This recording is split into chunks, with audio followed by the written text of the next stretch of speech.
Hello, beautiful soul. Spending time alone is natural to the one who is rooted in consciousness, because when alone, you can feel the still and beautiful presence that you are. Interaction with unconscious people can be a challenging game once you are conscious and awake to the ego games people play. Your interactions with unconscious people can manifest in three ways. You can be an observer, involver, and forgetter. When being an observer, you consciously observe the interaction, body language, voice, and the energy of the other person. The things they say are secondary. When being an involver, you decide to engage in the game only for the time being, and then afterwards you are conscious about it. When you are a forgetter, you completely forget about the consciousness that you are and quote-unquote lose it. While awakening, you can shift between the three manifestations and behavior dynamics. It's all okay until you gradually learn to navigate your energy in the presence of somebody who is unconscious. By reacting to toxic energy, you become one with it and feed the negative pattern of the ego-driven personality. The resolution is to deeply surrender to the feel of the negative energy, but at the same time be aware of it, where there is no resistance to it. The power of knowledge is always within you, the sacred presence guiding your every step. While awakening, you might feel a need to limit your exposure and interaction with people, but eventually, when awake, you will come back and want to put your presence into practice. What helped me best in my own journey is surrendering to the energy while simultaneously being totally aware of it in my body. You can scan your body and feel into it. Feel where is this energy traveling through your body? Where do you feel it? After a while, you will notice a shift in your body awareness and feel completely okay with it. You can step outside the scenery and behave as you cannot react at all to the situation. Surrender is power and not a weakness while interacting with unconscious people.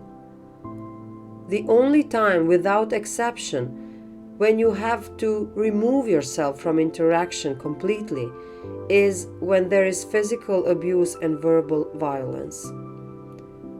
In other cases, allow yourself to feel the toxic energy and transcend it. When you do this, it will feel like your body is just being a vessel through which it passes. This is not comfortable, I know, but with time it will get easier. While being present with another person, you can internally give your subconscious an order and say something like this: I choose not to participate unconsciously in this situation. I am only observing. Other people's energy is not my business. I'm going to repeat this one more time. I choose not to participate unconsciously in this situation. I am only observing.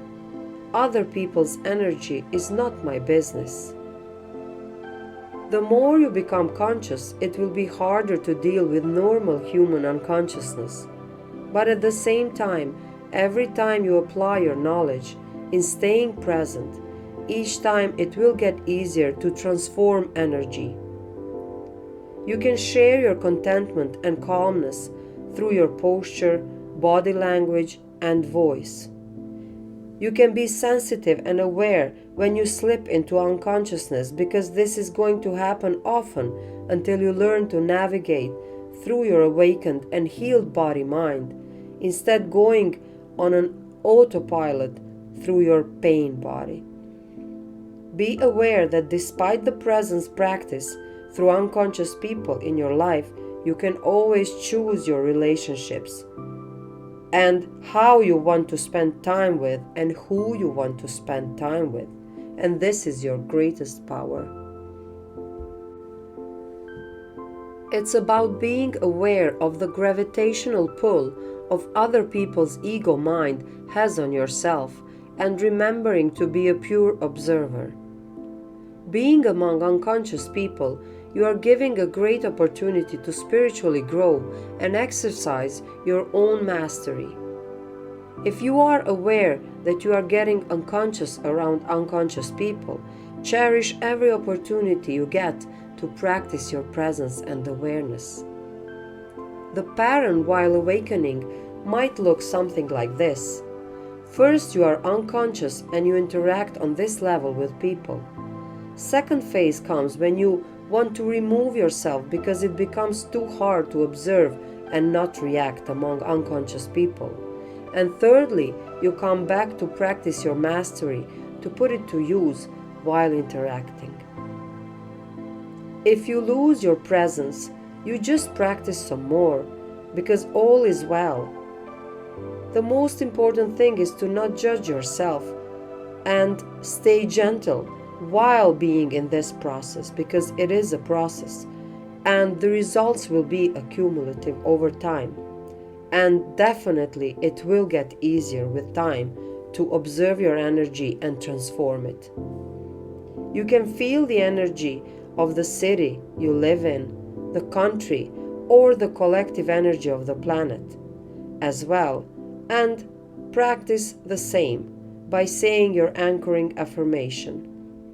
You are the awareness inside which all plays happen, and you decide in what play are you going to participate in.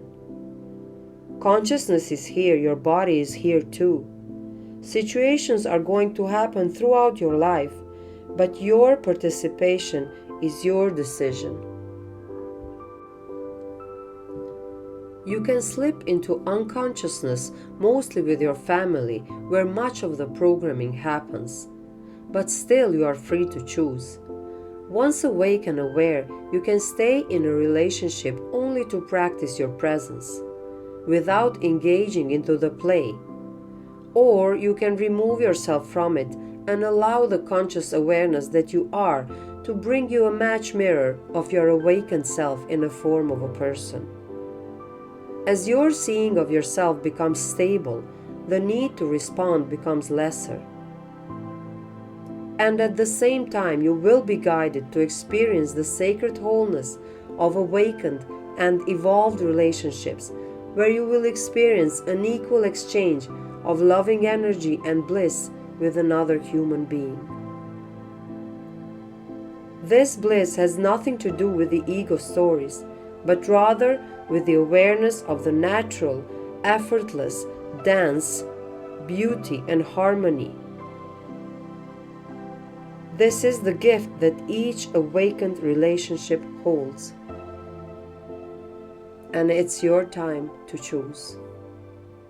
Until next time, I am sending you much love and light.